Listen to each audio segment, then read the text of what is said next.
Alright guys, I'm going to show you something that is exceedingly weird and doesn't work very well, but it's kind of funny. So basically I have side-loaded Pubg onto my Nvidia Shield Android TV, and this is how that goes. Launch Pubg. What's weird about this is I was hoping that the Shield controller would work. And it kinda does sometimes. So I am running around with my Shield controller. Pretty good. Now here's the downside though. Good lord, my dogs are loud, I apologize. I can't interact with the world. None of the other buttons do. Okay, so that one makes me want to quit the game apparently. But none of the sticks work, but that's about it. Otherwise, I guess I'm going to have to, and it's inverted, which is also problematic. And the look speed is unbelievably slow.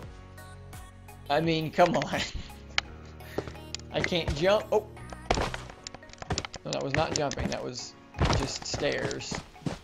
Not being very good. This is the peak look speed. Now, I guess I could tweak it.